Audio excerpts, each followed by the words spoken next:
오늘 하나님 주시는 말씀 구약 성경 사무엘상 1장 1절에서 오늘 11절까지 말씀 보겠습니다. 구약 성경 408페이지 사무엘상 1장 1절에서 11절까지 말씀.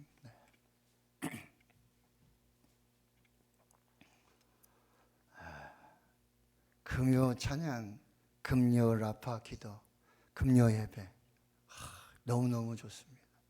저만 좋은 거 아니죠? 할렐루야, 아멘. 자, 사무엘상 1장 1절에서 11절까지 말씀을 함께 한 목소리로 읽도록 하겠습니다.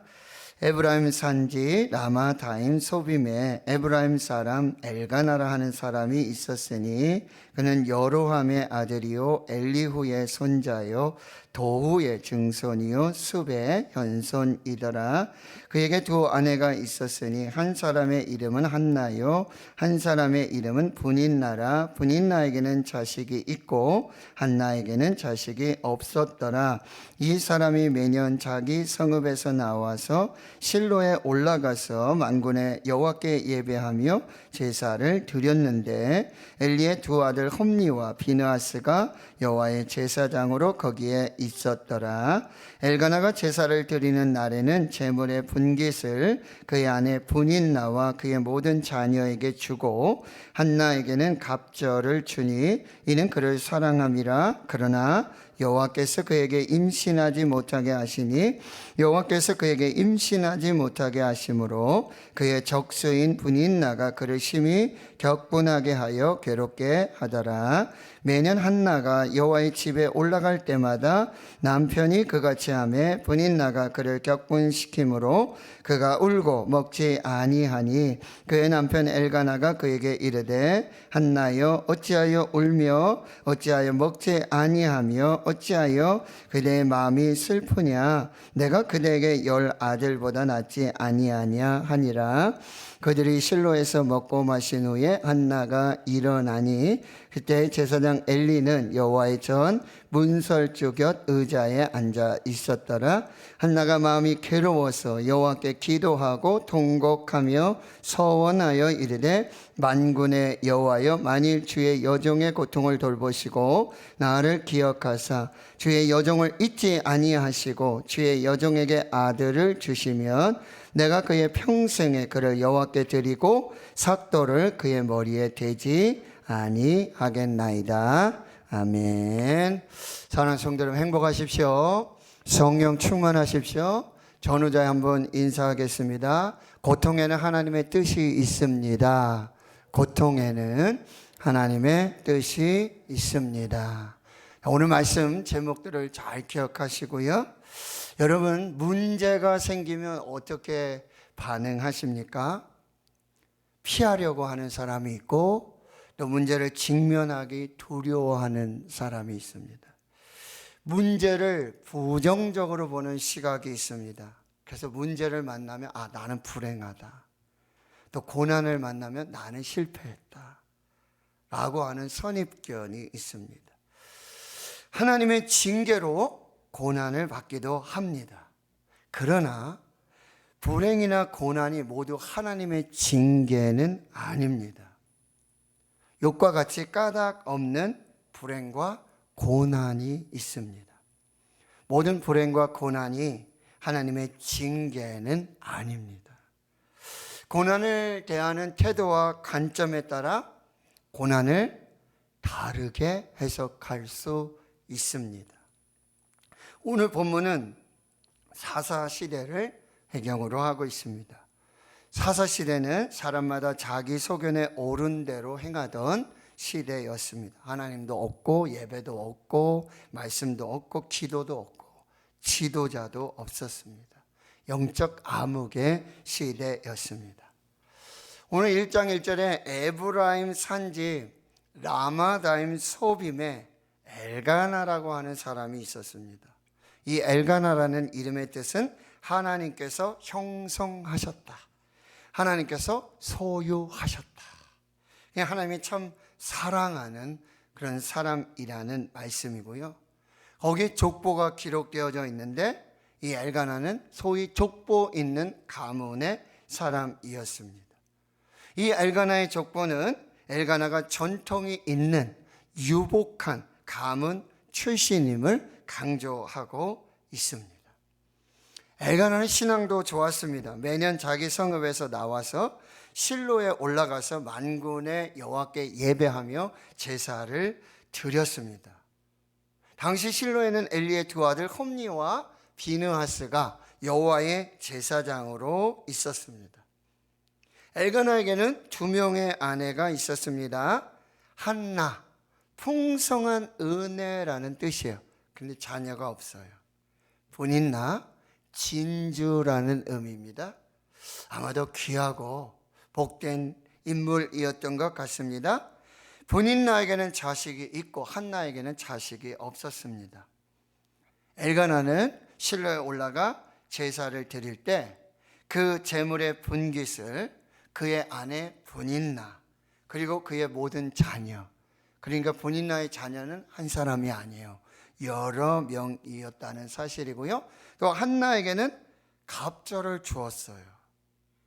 엘가나는 자녀가 여러 명 있었던 분인나를 사랑하지 않고 자녀가 한 사람도 없었던 한나를 특별히 사랑했습니다.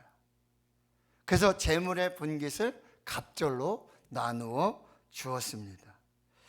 매년 이 엘가나가 여호와의 집에 올라갈 때마다 또 한나가 동행할 때마다 그 남편 엘가나는 갑절로 그 제물을 한나에게 줌으로 분인나를 격분시켰습니다. 그러니 이 분인나가 한나를 굉장히 참 못살게 군 것이지요. 한나는 웁니다. 먹지도 않습니다. 남편 엘가나가 위로를 하지만 그 사랑도 전혀 도움이 되지 못했습니다. 한나는요, 자녀만 있었더라면 더 이상 바랄 것이 없는 그런 인생이었어요. 그런데 여러분, 오늘 본문의 말씀에 여러분 5절과 6절에 보면 2번씩이나 반복해서 여호와께서 한나에게 임신하지 못하게 하셨다. 2번씩이나 강조해서 말씀하고 있습니다. 여러분, 아무리 힘을 쓰고 애를 써도 안 되는 것이 있으십니까? 애쓰지 마십시오. 힘쓰지 마십시오. 하나님이 막으셨습니다. 하나님이 닫으셨어요. 그럼 빨리 깨달으셔야 돼요. 이건 사람의 힘으로 안 된다는 의미입니다. 하나님이 하셔야만 되는 일입니다. 모든 열쇠가 하나님께 있다는 의미예요. 모든 문제의 원인이 하나님께 있고 모든 해답도 하나님께 있다라는 의미예요. 바뀌지 않는 인생, 변하지 않는 상황, 아무리 애를 쓰고 힘을 써도 절망하고 낙심할 수밖에 없는 상황이라면 거기에는 하나님의 뜻이 있습니다. 그 고통에는 하나님의 뜻이 있습니다. 그 고통은 우리를 하나님께로 부르시는 하나님의 콜링이에요. 내가 아무리 애를 쓰고 힘을 써도 노력을 해도 그렇게 하나님 앞에 힘을 써도 안 되는 일이 있어요? 힘쓰지 마십시오. 애쓰지 마시고 절망하고 낙심하지 마시고, 이것은 이 고통을 통해서 하나님이 나를 하나님의 자리로, 하나님 앞으로 부르시고 인도하시는 콜링임을, 그 사인임을 여러분이 캐치하셔야 한다라고 하는 거예요. 고통에 하나님의 뜻이 있습니다. 이 고통은 우리를 하나님께로 인도하는 것입니다. 이 고통이 우리를 기도의 자리로 인도하는 거예요. 진짜 기도는 고통 가운데서 시작됩니다. 오늘 9절의 말씀을 여러분 보시면은요, 이제 실로에 가서 예배를 드리고 제사를 드리고 먹고 마신 후에 한나가 일어납니다. 어디로 일어나는 거예요? 하나님께로 일어나는 거예요. 왜요?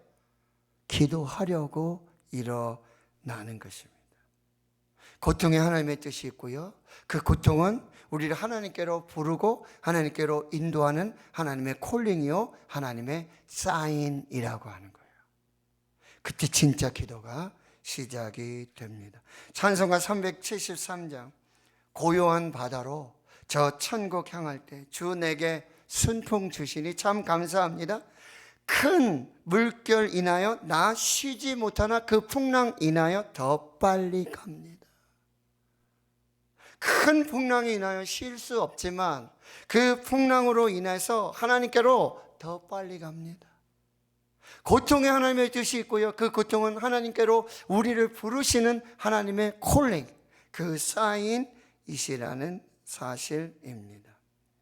그러면 이 고통 가운데, 고난 가운데, 절망 가운데 우리가 해야 될 일은요, 기도를 시작하는 일입니다. 기도로 절망을 뚫고 나아가는 것입니다. 여러분, 기도가 바뀌면 인생이 바뀝니다. 여러분, 내 인생이 왜 이럴까? 기도를 바꿔보십시오. 사람을 향한 기도가 아니라 하나님을 향한 기도로 바꿔야 돼요. 통곡의 대상과 통곡의 방향을 바꿔야 돼요. 그동안 한나는 본인 나를 향해 통곡하고 본인 나를 향해서 울고 있었어요. 본인 나를 향해 격분하고 있었어요. 그 방향을 바꾸는 것입니다. 하나님께로 바꾸는 것입니다. 그 통곡을 하나님께 올려드리는 것입니다. 그 울분을 하나님께로 맡겨드리는 것입니다. 그 통곡과 울분과 격분의 대상을 본인 나에서 하나님께로 바꾸는 것입니다. 이게 기도입니다. 사람에게 아무리 격분을 하고 사람에게 아무리 고통을, 사람에게 아무리 통곡을 한다 할지라도 그건 기도가 아니에요. 사람에게 하는 격분, 사람에게 하는 통곡, 사람 앞에 흘리는 눈물은 기도가 아니에요. 그 통곡과 그 격분과 눈물을 하나님께로 가지고 나가는 거, 그동안 사람을 향하였던 울분, 격분, 그 통곡을 하나님께로 그대로 가지고 나아가는 거, 이게 기도입니다. 그때 진짜 기도가 시작되어지는 것입니다. 인생에 분인나 우리에게 누구나가 있어요. 여러분, 저와 여러분에게 인생에 분인나가 있어요.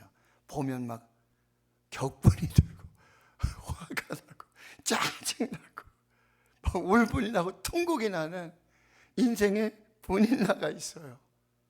근데 그 사람에게 아무리 울부짖고 부르짖고 통곡을 하고 격분한들 그건 기도가 아니에요. 그 인생의 분인나를 향한 그 울분, 통분, 이 통곡을 하나님께로 바꾸는 거, 그 대상과 방향을 하나님께로 바꾸는 거, 그게 기도라는 사실이에요. 시편 42편 5절에 내 영혼아 내가 어찌하여 낙심하며 내 속에서 불안해하는가. 너는 하나님께 소망을 두라. 그가 나타나 도우심으로 말미암아 내가 여전히 찬송하리로다. 기도가 시작될 때 문제가 은혜로 바뀝니다. 우리의 통곡, 우리의 눈물, 우리의 격분의 대상을 하나님께로 바꾸고 우리의 기도가 하나님께로 시작이 될 때 그 문제, 그 울분, 통곡은 은혜로 바뀌어지기 시작하는 거예요. 인생의 분인나, 그리고 인생의 엘가나로 봤던 위로와 소망을, 그 시선을 하나님께로 돌리는 것, 그것이 기도고요. 이제 인생의 분인나, 인생의 엘가나, 거기에 시선을 맞추고 거기를 바라보던 그 시선을 하나님께로 바꾸는 것, 그것이 기도입니다. 그때 문제는 은혜가 되고 그 기도가 시작될 때 하나님의 역사가 시작되어지는 것입니다. 내게로부터 눈을 들어 주를 보기 시작할 때 주의 일을 보겠네. 내 작은 마음 돌이켜서 하늘에 꿈꾸게 하네. 주님을 볼 때 내게로부터 눈을 들어 주를 보기 시작할 때 주의 일을 보겠네. 내 작은 마음 돌이켜서 하늘에 꿈꾸게 하네. 주님을 보되 모든 시선을 주님께 드리고 살아계신 하나님을 느낄 때 내 삶은 주의 역사가 되고 하나님이 일하시기 시작하네. 할렐루야. 모든 시선을, 인생의 분인나를 향하던 그 시선, 인생의 엘가나를 향하던 그 위로와 소망을 이제 하나님께로 향하는 것, 하나님께 시선을 고정하는 것, 하나님께 그 울분과 통곡을 하나님께 드리는 것, 그것이 기도이고요. 그 기도가 시작될 때 진짜 기도가 시작되는 것이고, 그 기도가 시작될 때 문제는 은혜로 바뀌는 것이고, 그 기도가 시작될 때 모든 시선을 하나님께 드리고 기도하기 시작할 때 하나님이 일하시기 시작하는 것입니다. 진짜 기도는 내 인생의 고난과 고통으로 인한 통곡과 눈물과 한숨을 하나님께로 가져가는 것, 하나님께 시선을 고정하는 것, 그것이 기도라고 하네요. 이게 한나의 기도인데요. 첫째, 여러분 10절에 보면 한나의 기도는 통곡의 기도였어요. 한나가 마음이 괴로워서 여호와께 기도하고 통곡하는 거죠. 그동안 본인 나를 향해서 통곡하고 울부짖었던 그것을 이제 하나님께로 통곡을 가져가는 것, 그 눈물을 가져가는 것, 그것이 기도가 됩니다. 그런데요, 하나님은 우리의 통곡을 들으시고 그 눈물을 보시고 하나님이 응답을 주신다는 거죠. 사람 앞에서 울지 마십시오. 사람 앞에서 통곡하지 말고 하나님 앞에서 오십시오. 하나님 앞에서 통곡하십시오. 하나님 그 통곡의 눈물을 보시고 기도를 들으시고 응답을 시작하세요. 두 번째 한나의 기도는 11절 서원의 기도입니다. 서원하여 이르되 만군의 여호와여, 만일 주의 여종의 고통을 돌아보시고 나를 기억하사 주의 여종을 잊지 아니하시고 주의 여종에게 아들을 주시면 내가 그의 평생에 그를 여호와께 드리고 삭도를 그의 머리에 대지 아니하겠나이다. 이제 한나의 시선은요, 자신의 고통에서 이제 하나님께로, 그리고 자신에게 이제 자녀가 없었다는 그 문제에서 이제 하나님에게로. 그러니 여러분, 육적인 자녀를 얻는 자기 욕심, 자기 욕망의 기도에서 이제 영적인 자녀를 구하는, 하나님이 주셔도 그를 하나님께 도려드리겠다는 거예요. 이게 기도예요. 하나님께로 온전히 돌려드리는 것, 이것이 기도이고요. 서원의 기도, 이제 육적인 자녀를 구하지 않겠습니다. 영적인 자녀를 구합니다. 하나님께 돌려드립니다. 이것이 서원의 기도예요. 세 번째는 12절, 13절에 보면 어떤 기도입니까? 바로 침묵의 기도예요. 여러분, 그렇게 통곡하고 울며 기도하던 그 기도가요, 하나님을 향한 서원의 기도로 바뀌고요. 그리고 그 기도는 뭐예요? 깊은 침묵의 기도인데, 이 침묵의 기도는 아무 소리도 하지 않는 기도가 아니라 신음소리밖에 나지 않는 기도예요. 신음의 기도예요. 기도가 점점점 깊어지는 기도가 되고요. 이제 그 기도는 15절, 16절에 보면 이 하나님과 마음이 통하는 기도가 되는 거예요. 한나의 그 고통의 그 마음이 하나님께로 그대로 전달되고, 그 하나님의 긍휼하심과 사랑의 그 마음이 아픔을 함께 아파하시고 함께 공감하시면서 함께 눈물을 흘리시고 함께 통곡하시고 함께 신음하시는 그 하나님의 마음이 한나에게로 그대로 전달되는 그 통하는 기도로, 깊은 기도로 나아가게 되고요. 결국 18절에 무엇입니까? 당신의 여종이 당신께 은혜 있기를 원합니다. 오직 은혜를 구하는 그 기도로 마무리되어지는 것입니다. 이것이 한나의 기도예요. 한나의 기도는 통곡과 그 눈물의 기도로 시작을 했어요. 이제 더 이상 육신의 자녀가 아닌 하나님께 돌려드리는 영적인 자녀를 구하는 서원의 기도, 깊은 침묵의 기도, 신음소리만 내는 그 기도 속에서 이제는 하나님의 마음이 한나의 마음이 되고 한나의 마음이 하나님의 마음이 되는 이 통하는 기도로 하나가 되어지고요. 결국 오직 은혜를 구하는 그 기도로 마무리되어지는 것이죠. 그래서 한나의 기도는 예수님의 기도예요. 히브리서 5장 7절에 그는 육체에 계실 때에 자기를 죽음에서 능히 구원하실 이에게 심한 통곡과 눈물로 간구와 소원을 올렸고 그의 경건하심으로 말미암아 들으심을 얻었느니라. 미국 카빌에 있는 한센병 환자, 문둥병 환자입니다. 나환자, 감각이 없죠.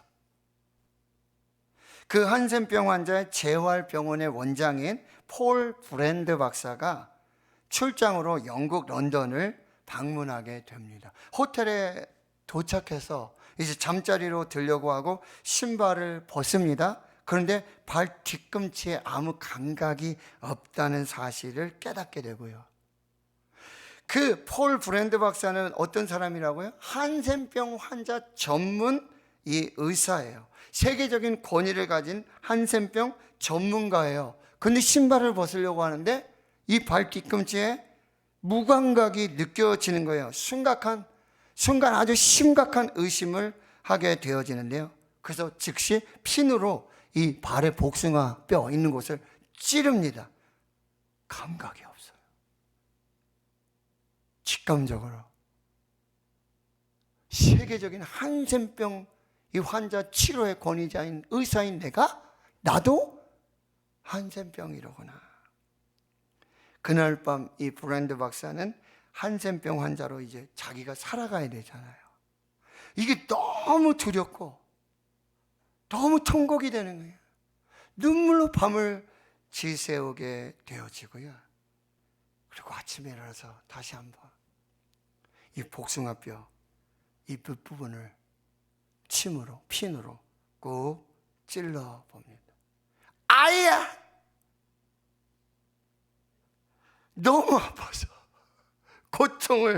고함을 치는 거예요. 그제야 깨달은 거예요. 뭐예요? 어제 장시간의 이 기차 여행으로 왔기 때문에 신경의 한 부분이 눌려가지고 거기에 잠시 무감각한 이 무통증에 마치 한센병 환자와 같은 그런 증세가 마비 증세가 나타났다는 걸 알게 된 거야. 그리고 그때 브랜드 박사는 진짜로 이 고통에 대한 감사를 하게 되었다는 거죠. 고통은 통증을 느끼는 거잖아요. 아프다는 거잖아요. 괴롭다는 거잖아요.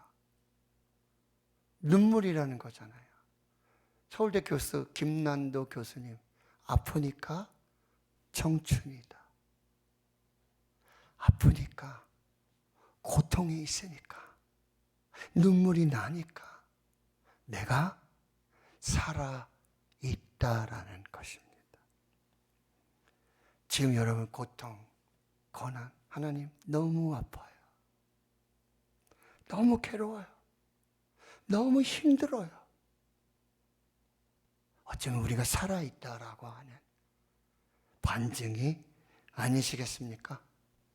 아직 나는 통증을 느낄 정도로 건강하다라는 의미입니다. 하나님 너무 아파요. 너무 힘들어요. 너무 고통이에요. 그러나 이 고통으로 인해서, 이 아픔으로 인해서 하나님께로 더 가까이 갈 수 있고, 미우라 아약고 아프지 않으면 경험하지 못했다. 가까이 하지 못했던 하나님을 가까이 하고, 나아갈 수 없는 그 자리에 나아갈 수 있고, 듣지 못한 음성을 듣고 한 번도 들여보지 못한 기도를 할 수 있다는 것. 내가 아프기 때문에, 내가 고통 중에 있기 때문에 경험할 수 있는 하나님 주신 위대한 특권이요, 위대한 선물이요, 위대한 축복이라고 하는 것이죠. 고통이 있으신가요? 아프신가요? 힘드신가요? 고통에 하나님의 뜻이 있습니다. 하나님이 우리를 기도의 자리로, 하나님께로 부르시는 콜링이요, 사인이라는 것입니다. 그래서 고통은 축복입니다. 고통은 은혜입니다. 고통은 이제 하나님이 일을 시작하시겠다라고 하는 그 사인이 되어집니다. 그때 여러분 기도를 시작하십시오.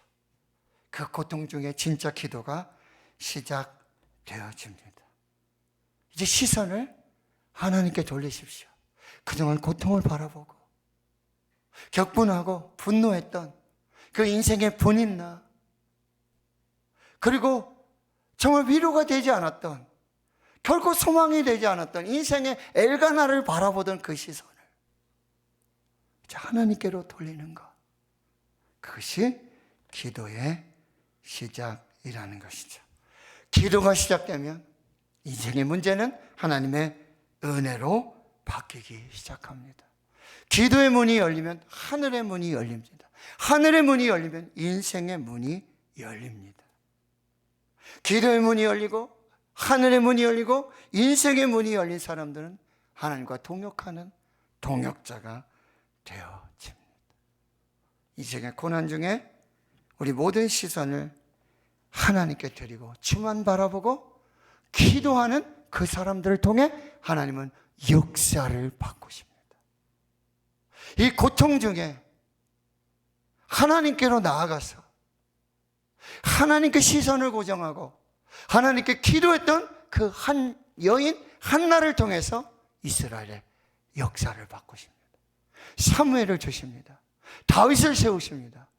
그로 예수 그리스도의 족보가 되게 하십니다. 오늘 인생의 고통 중에 있는 저와 여러분, 오늘 지금 여기에서 기도를 시작하십시오. 저와 여러분의 기도를 통해 하나님의 역사를 바꾸실 것이고 하나님의 거룩한 주의 백성들을 세우실 것입니다. 가정을 살리실 것입니다. 교회를 세우실 것입니다. 이나 민족을 축복하실 것입니다. 오늘 저와 여러분이 고통 중에 드리는 그 눈물의 기도, 하나님을 향한 믿음의 기도로 하나님 오늘 하늘의 문을 여시고 일하시고 역사하시는 축복을 시작하실 것입니다. 여러분 그 주인공 될 수 있기를 주의 이름으로 축원합니다. 여러분의 기도로 하나님의 역사가 시작될 것을 믿으시고 기도하시는 이 밤 되시기를 주의 이름으로 축원합니다. 하나님 감사합니다. 오늘 누구에게도 말할 수 없는 고통과 눈물, 통곡을 가지고 하나님께 나왔습니다. 하나님만 바라봅니다. 하나님께 그 고통과 통곡을 올려드립니다. 기도의 문을 열어주시옵소서. 기도가 시작되게 해주시옵소서. 하늘의 문을 열어주시옵소서. 인생의 문을 열어주시옵소서. 하나님이 시작하는 새로운 역사와 새로운 하나님의 은혜가 있게 해 주시옵소서. 예수님의 이름으로 기도하옵나이다. 아멘.